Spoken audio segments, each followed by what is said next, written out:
Fala aí, fanático vascaíno, fanática vascaína. Conforme prometido no nosso café, voltamos para o segundo tempo com a fera aqui do meu lado. Falamos muito, se você não viu no Fanático Vascaíno, no café, vai lá, falamos muito sobre o clássico. Agora eu vou falar do momento Edmundo na comunicação, o cara que invadiu e está aqui dentro do YouTube também com o Mundo Ed.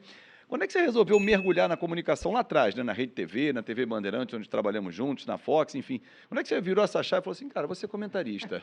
Até porque a tua relação com a imprensa durante a carreira teve altos e baixos, né? É, verdade, né? Cara, foi por acaso. Na verdade, o meu empresário, o Pedrinho, foi sempre um grande amigo, mas ele tinha pouca experiência no mercado de agente de futebol.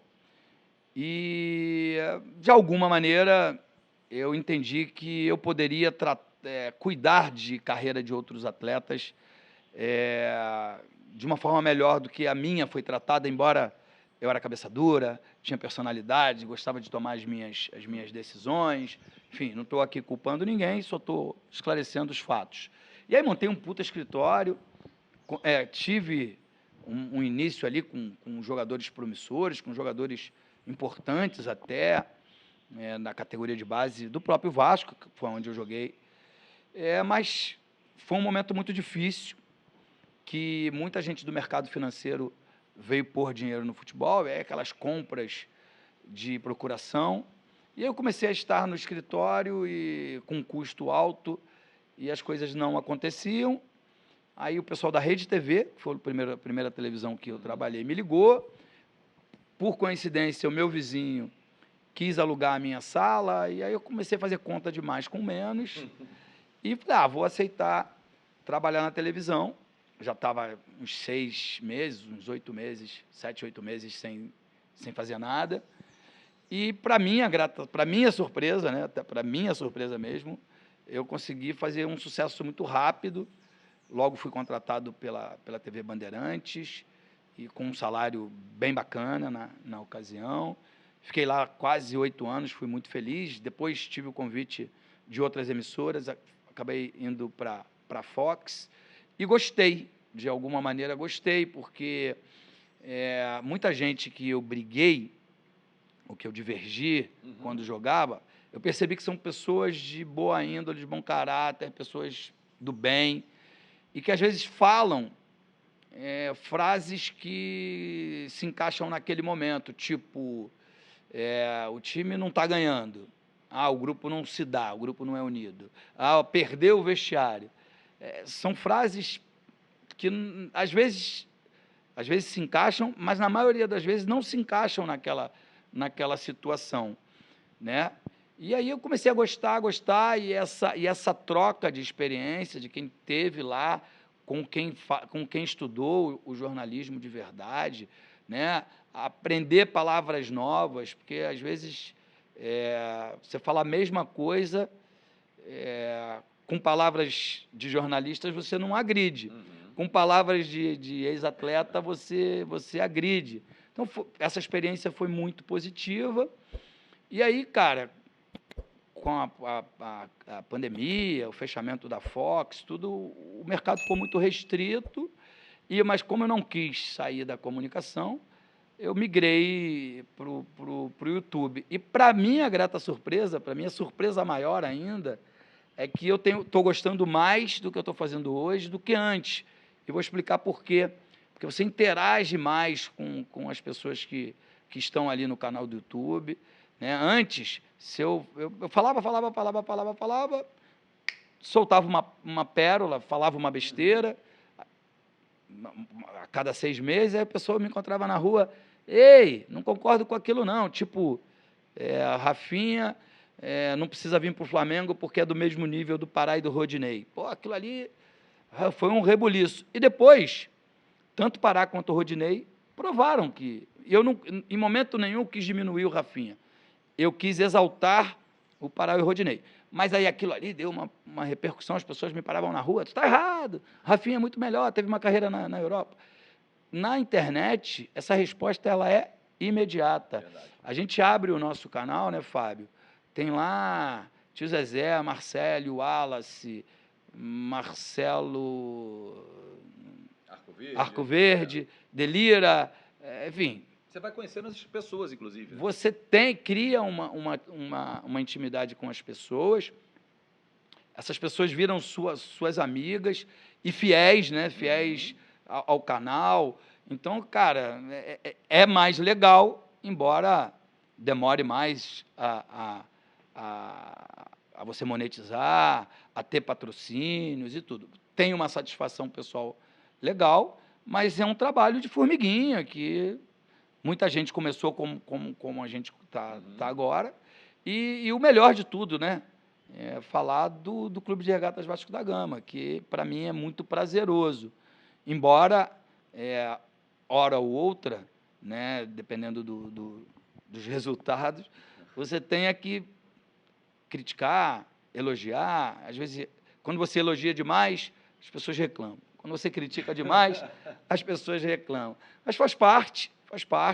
Mas hoje eu estou focado 100%. Tenho estudado bastante como melhorar o canal, né? E aí vou aprendendo que vídeos como esse aqui, que são atemporal, né?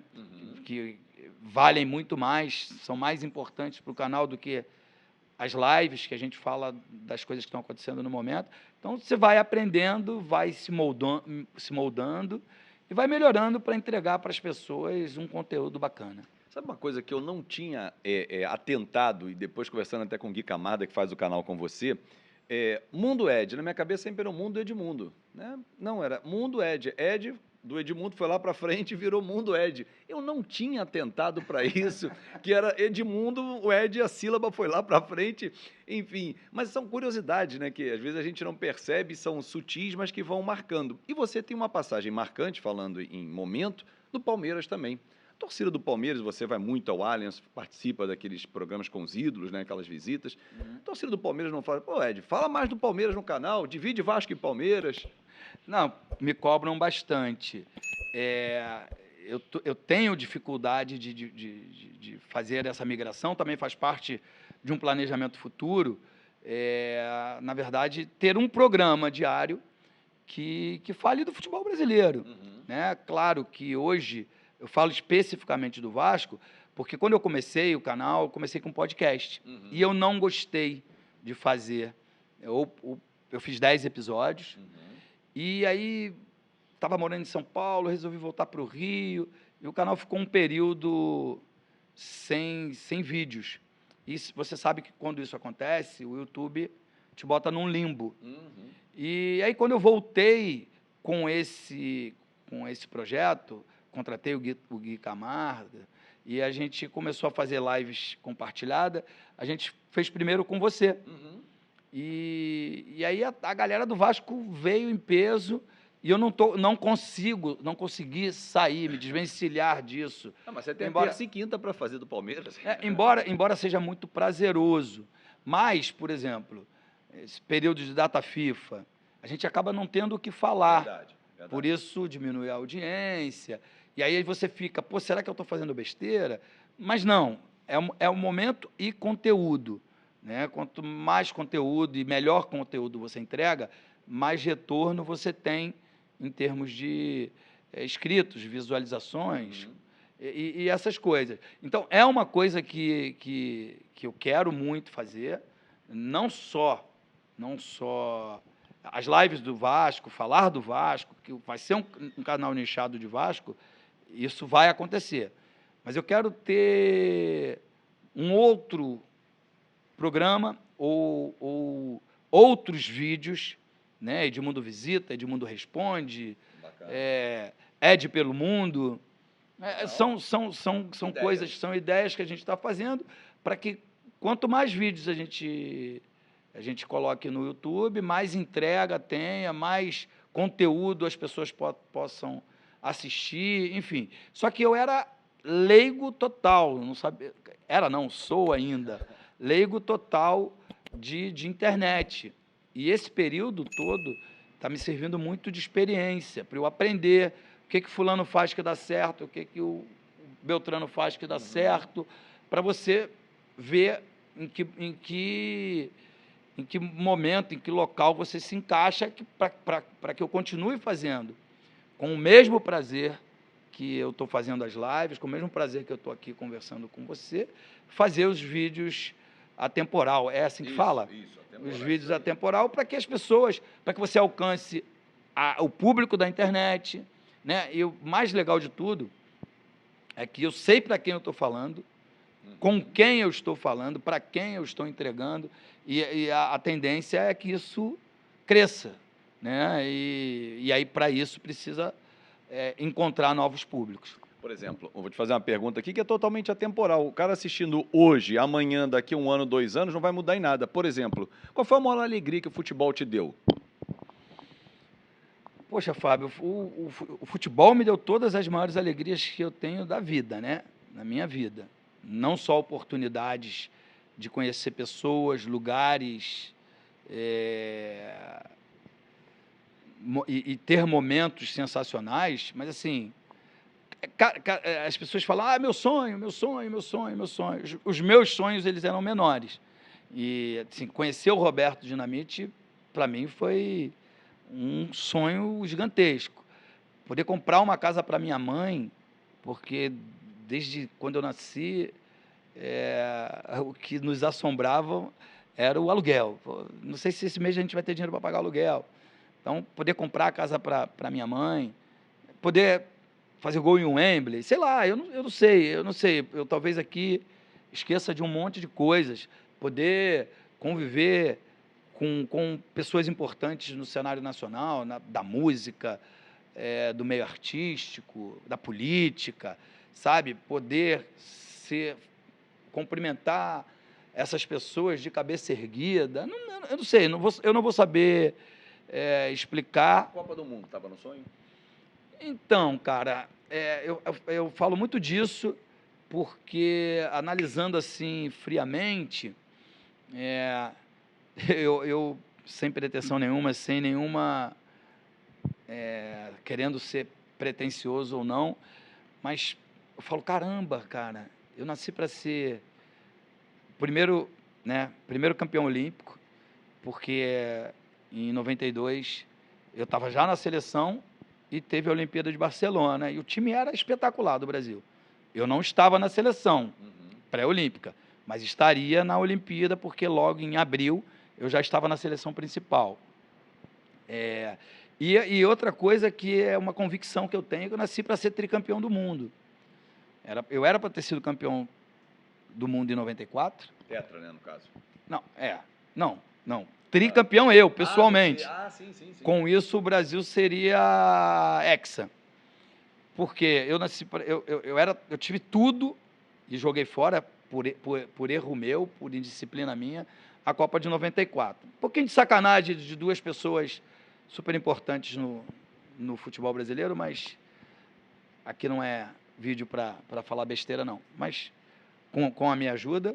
98, a gente também era para ganhar, porque o Brasil era melhor do que a seleção da França. A gente acabou perdendo por causa do problema do Ronaldo. E se eu fosse campeão em 94, 98, eu estaria em 2002. Então, assim... ideologia. As besteiras quem fez fui eu. Eu não estive presente. Mas em 98 você não fez besteira. Você estava na Copa e escalado, inclusive, para a final. Sim, mas se eu não tivesse feito a besteira de 94, eu chegaria com mais moral em 98. Entendi. Entendeu? Por que o Bebeto foi titular em 98? Porque não tinha ninguém que o Zagallo confiasse de verdade. Entendi. E ele, Bebeto, fez uma Copa excelente. Mas, por exemplo, o Denilson se credenciou em 98 para ir para a Copa de 2002. Então, assim, e aí 2002 é o maior erro ainda da minha parte, porque a seleção era bem mais frágil, bem mais fraca do que a de 98, na minha modesta opinião. E eu cometi o erro de voltar da Itália, onde eu estava arrebentando. Era pretendido por muitos clubes na própria Itália, os maiores, na Espanha, os maiores, enfim, na Inglaterra também. E ao voltar no projeto do Mundial do Vasco em 2000, depois eu fui parar no Japão. Quando aconteceu a Copa, eu estava no Japão. O Luiz Felipe Scolari me ligou algumas vezes, poucas vezes, poucas vezes, dizendo, volta para o Brasil, eu quero te levar, porque durante uma década eu jogava contra ele, eu estando no Palmeiras contra o Grêmio, eu estando no Vasco contra o Palmeiras, e todas as vezes ele falava, sempre contra, vem um dia a favor, aquelas coisas. E quando teve essa oportunidade, né, de trabalhar com ele na seleção, ele, mas você está jogando no Japão, num time que está mal, volta para o Brasil. E aí, pela questão financeira, não, vou ficar aqui. Então, assim, a seleção brasileira é sempre um sonho, porque você joga no clube, quer destaque no clube para ir para a seleção. Mas Copa do Mundo, não sei, não tinha, eu não me via, não conseguia enxergar o quanto era importante. E eu trabalhei toda essa minha carreira na televisão, trabalhei ao lado de dois caras. Um período muito grande do lado do Denilson, e depois um período muito grande do lado do Zinho. Duas pessoas queridíssimas. E o tratamento é diferente. Entendeu? O tratamento para com os campeões, diferente para aquele que não conquistaram o título.